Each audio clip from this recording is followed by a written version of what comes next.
San Ignacio, en el número 263 de sus ejercicios espirituales, propone, dentro de los misterios de la vida de Cristo, el de la visitación de la Virgen María a su prima Santa Isabel. Y señala 3 puntos, que resumidamente son la alegría que sintió Isabel por la presencia de la Virgen María, porque Juan Bautista saltó de gozo en sus entrañas. Después el cántico de María, que conocemos como el Magnificat, y finalmente que María, pasados 3 meses, volvió a su casa. Vamos a fijarnos en esos 3 puntos desde la perspectiva de lo que podemos llamar la gracia actual. Como supongo se sabe, ¿verdad? Si no lo decimos brevemente, los teólogos, al hablar de la gracia, que es el don de Dios que viene a nuestros corazones, que es la participación de la vida divina, que es el amor de Dios en nosotros, su vida, se puede decir de varias maneras. Una de las divisiones que hacen es la gracia habitual y actual. Gracia habitual se entiende aquella que uno tiene de forma permanente. En cambio, por gracia actual se suele considerar pues esa iluminación de la inteligencia o esa moción que Dios da a nuestra voluntad para que hagamos una determinada obra, para responder de una forma determinada y secundar, digamos, la iniciativa divina. La gracia, hay que señalar, respecto a ella, es un tema difícil, pero importante, hay que señalar que siempre la eficacia viene de Dios y que al mismo tiempo es Dios el que mueve nuestra alma al bien. Precisamente, la primera semana de Cuaresma, una de las oraciones decía esto, que tu gracia, Señor, ¿verdad?, nos inspire nuestros actos, que ella nos haga perseverar, para que todas nuestras oraciones y nuestras acciones comiencen por ti y sean llevadas a su perfección por ti. Y hay otras oraciones frecuentes, ¿verdad?, que aparecen en el misal muchas veces, que tienen su origen en los concilios antipelagianos de los primeros siglos, donde se señala pues esa preeminencia de la acción de Dios en nosotros. Hacemos el bien porque Dios nos mueve a hacerlo. Entonces, desde esa perspectiva, vamos a intentar contemplar un poquito, y de la mano de San Ignacio, pues esta escena de la visitación de la Virgen a su prima Santa Isabel. Fijémonos en primer lugar en que María, después de recibir el anuncio del ángel, ella, que ya es llena de gracia, se pone en camino, porque el ángel le ha dicho que Isabel también está esperando un hijo. Isabel, coloquémonos ahora un poco en el ámbito de la imaginación, es una mujer mayor. María es una chica joven. Isabel ha concebido de una forma inesperada, anunciada por el ángel a Zacarías, pero sorprendente para ella, porque ya era mayor y además era estéril. Y entonces, ¿María qué hace? Cuando el ángel le señala eso, se pone inmediatamente en camino. Dice el Evangelio que se fue con prisa a la montaña. Y cuando llega a casa de Isabel, Isabel inmediatamente experimenta que allí sucede algo grande. Por eso dice, ¿cómo es que la madre de mi Señor ha venido a visitarme? ¿Cómo lo ha notado Isabel?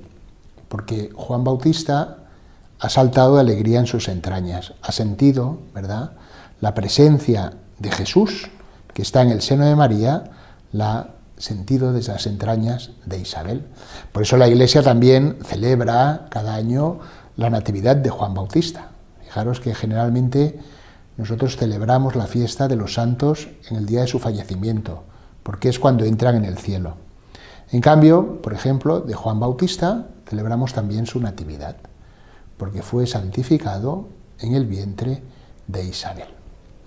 ¿Qué nos vamos a fijar en este primer punto desde esa perspectiva, digamos, de la gracia actual? Fijaros que Dios continuamente suscita en nosotros situaciones en las cuales podemos crecer o podemos manifestarle nuestro amor a Él, porque tenemos la oportunidad de vivir según la medida de Cristo, de actuar como lo haría Jesús. Vamos a poner un ejemplo, que ahora voy a leer un texto que tomo de un libro del padre Sicari.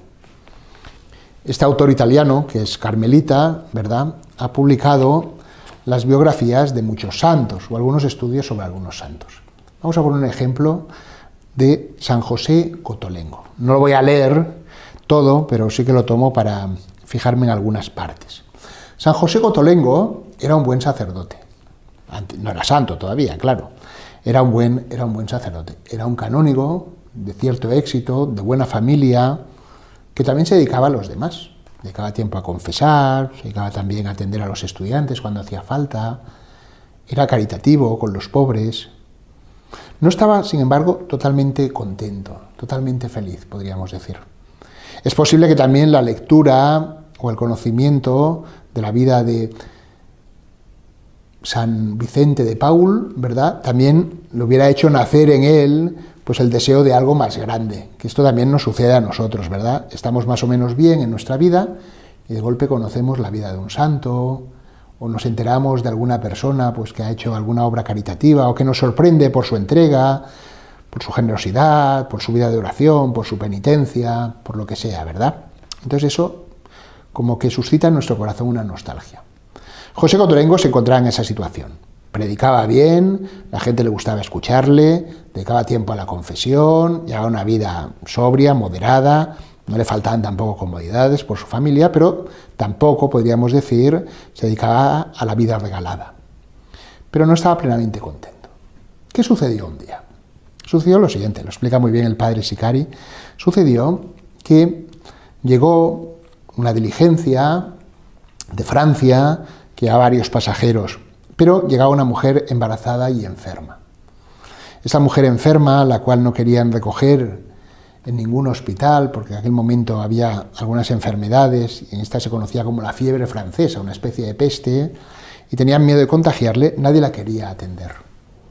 El caso es que esa mujer da a luz y ya enferma va a morir.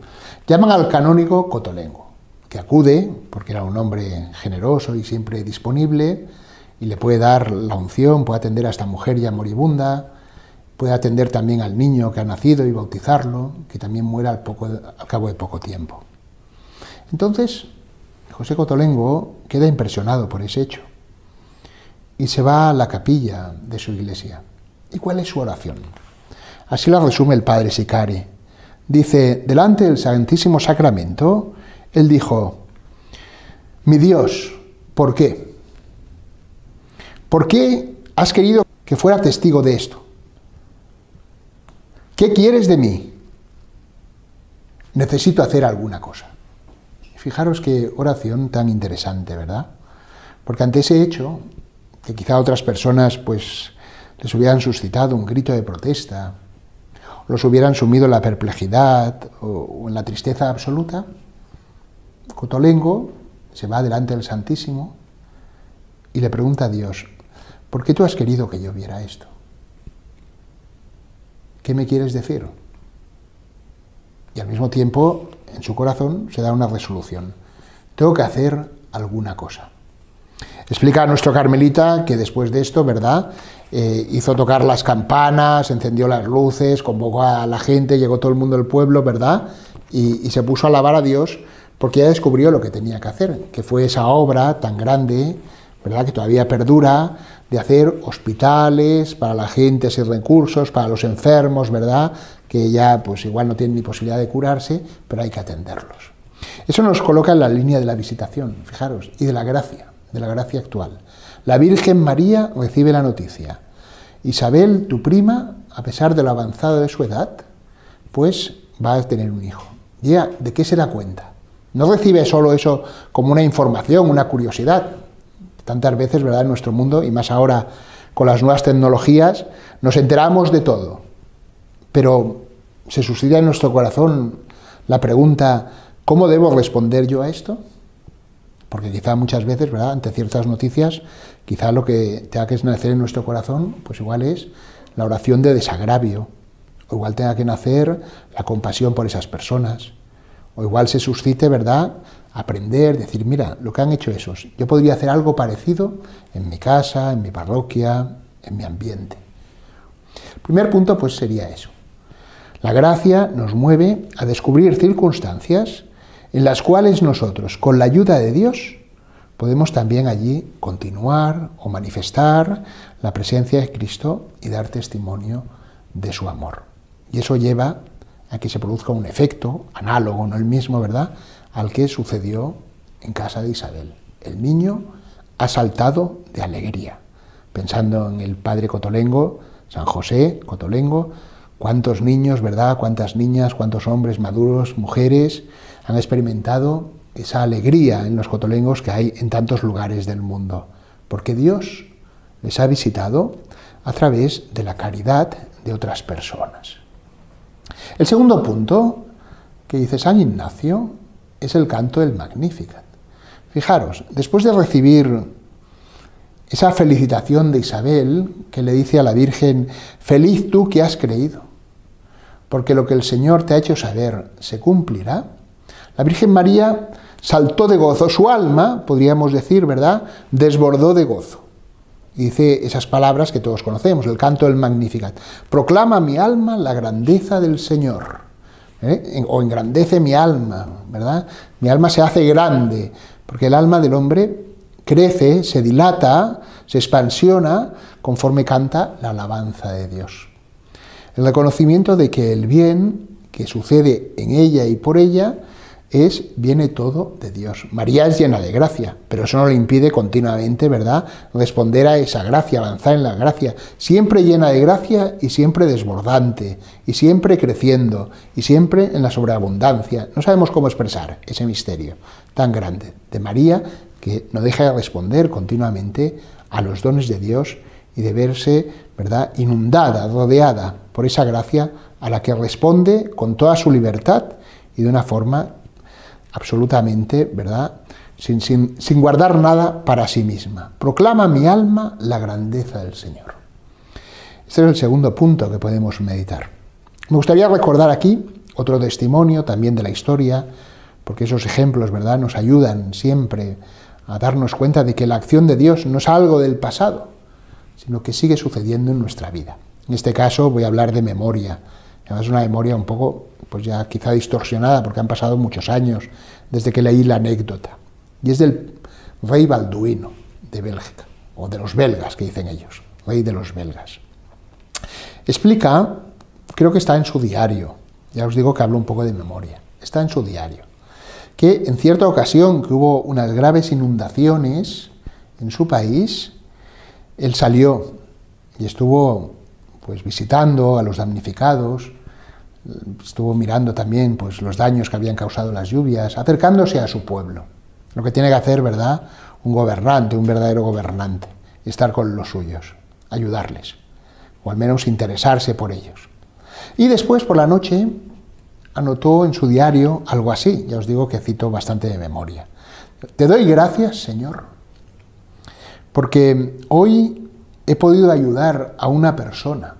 Y se ve que le había dado su gabardina, se había encontrado a alguien allí, ¿verdad?, que quizá lo había perdido todo en ese momento por la lluvia, que estaría calado, pasando frío, y él le dio su gabardina.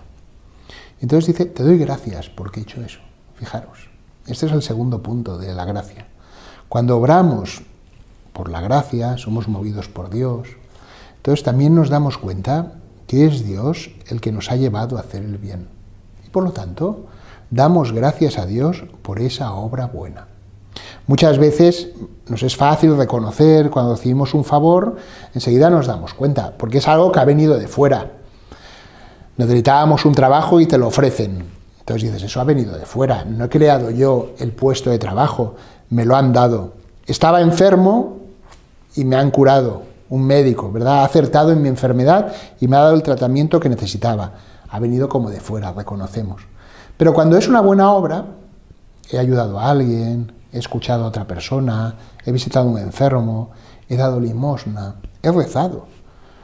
Como es una acción realizada por nosotros mismos, a veces nos pasa desapercibido que es Dios el que nos ha movido a hacer el bien. Recordemos aquellas palabras de Jesús a sus discípulos, que San Juan coloca en el contexto de la última cena. Sin mí no podéis hacer nada, ¿verdad? Y que van precedidas de aquellas otras, en las cuales Jesús dice, no me habéis elegido vosotros a mí, sino que os he elegido yo a vosotros. Y os he enviado para que deis fruto y vuestro fruto perdure. El canto del Magnificat nos coloca en esa senda del agradecimiento. Hemos realizado la buena obra, ¿verdad? Algo bueno, movidos por la gracia. La Virgen María continuamente eleva, podríamos decir, su canto a Dios. Eso es el Magnificat. Magnificat, que es un canto, ¿verdad?, tremendo, en el cual la Virgen María une el presente de aquel momento con el futuro, porque todas las generaciones me llamarán bienaventurada, me felicitarán todos los que vendrán después, todos los que formamos parte de ese pueblo que nació de la cruz de Cristo, y del cual también María es madre, somos hijos de la Virgen María también, ella nos ha engendrado, ha contribuido, ¿verdad?, a que seamos engendrados para la vida divina, que seamos hijos de Dios, hijos de su Hijo, y al mismo tiempo, ¿verdad?, une también la Virgen María el pasado, porque recuerda la promesa que Dios había hecho a los padres de Israel, a Abraham y su descendencia por siempre. Y eso creo que también para nosotros es importante, ¿verdad?, vivir en ese agradecimiento, que nos hace miembros también de un pueblo que es el pueblo de la Iglesia. Y nosotros muchas veces alguien dice, ¿y ahora yo de qué doy gracias? No, doy gracias con toda la Iglesia, por todo el bien, por toda la santidad que se va también distribuyendo en el mundo a través de la Iglesia, por toda esa acción buena, esa presencia de Dios en medio de los hombres, ¿verdad?, esa salvación que sigue llegando de Jesús a la gente. Y el tercer punto, ya el último, ¿verdad?, es este que dice San Ignacio, de que María después se volvió a su casa, ¿verdad? Después de 3 meses, María volvió a su casa, que ya cuando nacería Juan, porque el ángel Gabriel se había presentado en Nazaret, en casa de la Virgen, en el sexto mes de la concepción de Juan Bautista. María ha estado allí 3, por lo tanto ya han pasado 9, por tanto ya habría nacido Juan Bautista. Por eso también, ¿verdad?, en nuestro calendario, en las celebraciones litúrgicas, celebramos el nacimiento de Juan Bautista el 24 de junio y 6 meses después, 6 meses más tarde, el nacimiento de Jesús en Belén. Entonces María ya se va, no se queda allí para siempre. Creo que esto también es importante. Vamos a meditarlo desde una experiencia que le sucedió al mismo San Ignacio de Loyola y que voy a leer directamente, que dice así. Cuando esto está, el contexto es cuando San Ignacio había subido a la montaña de Montserrat, había estado allí varios días, se había estado preparando para confesarse, se había confesado, ¿verdad?, y allí ya pues una vez confesado, pues ya se va de Montserrat y entonces se desprende de sus vestiduras y se las ha dado a un pobre. Y entonces sucedió. Vamos a leer esto. Y yendo ya una legua de Montserrat, le alcanzó un hombre que venía con mucha prisa detrás de él y le preguntó si había él dado unos vestidos a un pobre, como el pobre decía. Y respondiendo que sí, le saltaron las lágrimas de los ojos de compasión por el pobre, a quien había dado los vestidos de compasión, porque comprendió que lo vejaban pensando que los había robado. Pero por mucho que él huía la estimación, no pudo estar mucho en Manresa sin que las gentes dijesen grandes cosas, naciendo la opinión de los de Montserrat, y luego creció la fama, diciéndose más de lo que era, que había dejado tanta renta, etc. Este texto nos hace pensar en lo que después, hablando de San Ignacio, se ha llamado, y él llama, la caridad discreta, o que la caridad no ha de ser indiscreta. Y cuando dice discreta o indiscreta, se refiere a que hay que hacerla también utilizando la razón, midiendo lo que uno hace. Porque pueden haber varios excesos, ¿verdad? Y también hay que pedir la luz de Dios. El caso que pone San Ignacio es que aquel pobre que se ha encontrado con unos vestidos lujosísimos y que se los han dado y que podría estar muy contento, sin embargo, los demás que han interpretado, los que le ven, dicen, este hombre, ¿qué hace con estos vestidos? Los habrá robado. Entonces, a veces, ¿verdad?, haces un bien que puedes reportar un mal a otras personas sin darte cuenta. En el caso que nos interesa, ¿verdad? Porque eso, pues cada uno ha de pedir también la luz al Espíritu Santo para acertar, el texto nos dice que María estuvo 3 meses. Consideró que ya no tenía que quedarse más. Uno podría decir, oye, ¿por qué se va? ¿Por qué no se va? Bueno, es la luz que Dios da a cada uno, ¿verdad?, para hacer el bien, y que siempre continuamente hay que pedir hasta cuándo tengo que estar en un sitio. Porque si no, también puede suceder, lo digo ahora ya como un defecto que se puede dar a veces en nosotros, que hacemos un bien en un lugar, pero luego ya no somos necesarios y queremos seguir allí, por lo que sea, ¿verdad? Porque nos gloriamos en esa acción, porque nos encontramos a gusto, porque nos lo reconocen. Eso que también hemos leído en el texto le dolía a San Ignacio, que la gente, pues que hablaba muy bien de él, y él hubiera preferido que nos hablara tan bien de él, ¿verdad? En ese momento, no que hablaran mal, sino que tampoco se hicieran una idea exagerada de su persona, porque él, como todos los santos, sobre todo lo que desean es que se dé gloria a Dios y tienen conciencia de su pequeñez y de la acción de Dios en ello.